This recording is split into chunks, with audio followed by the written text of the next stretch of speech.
maintenant dans cette période, Shiva Asar B'Tammuz, Tisha B'Av, les 3 semaines, ce ne sont pas 3 semaines de deuil.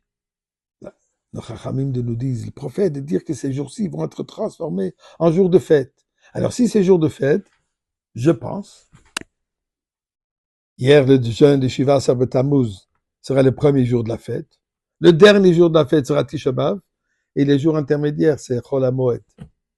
Alors, regardons plutôt dans le contexte de Chol HaMoed de joie, plutôt que de deuil. Ceci, en étudiant les lois de Beth Amikdash. Voilà. Nous savons que à un festin de Mashiach, on va boire, on va goûter, on dira le Chaim sur le Yain HaMeshumar, le vin préservé depuis la création du monde.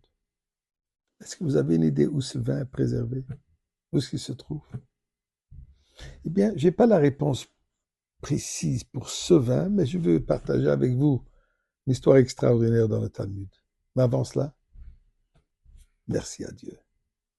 Mizmor le Soida. Ori il adene kol haaretz ivdu sadenu v'simcha bo lefanav v'nono. D'où ki adenu elim hu asanu v'la nacham ama v'tzam marisoy. Bo yishor b'soy lechatzroy sebisilahoy de lebach shmoy. Toy v'adenu le'olam chazdoy v'yadoy v'odor emunasoy. Un peu de tzedaka, mes chers amis, ou plus qu'un peu, autant que vous pouvez, vous voulez, surtout cette période. Tzion, b'mishpat tipadeh v'shaver b'tzedaka.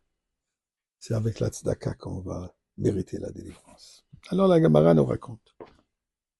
Au temps de la destruction du deuxième temple, le Tanaïm, Rabbi Yochanan ben Zakkai, qui a sauvé la Torah. Un de ses élèves, Rabbi Yoshua ben Hanania, un homme brillant, extrêmement logique, très structuré dans sa pensée.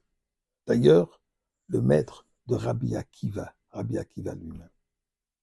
Souvent, il avait des dialogues, des discussions avec les philosophes romains, toujours pour montrer la vérité de la Torah.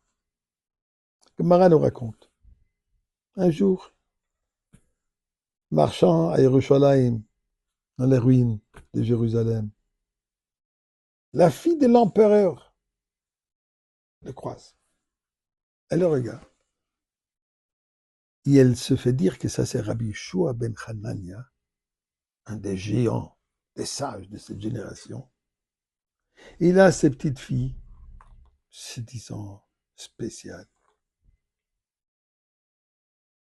se moque son sarcasme qui s'exprime en disant, devant Rabbi Yoshua ben Hanania, comment est-ce que c'est possible que votre Torah, qui est la richesse spirituelle, les connaissances absolues, sont préservées dans une personne si moche, dans un récipient si moche?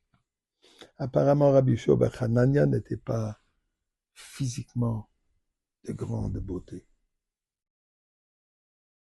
Rabbi Yoshua ben Hanania lui dit, écoute ma petite, je vais te poser une question. Ton père, l'empereur, fait souvent des fêtes. Oui, absolument. Il sert du vin. Oui. Quelle sorte de vin? Il y a tellement de vins.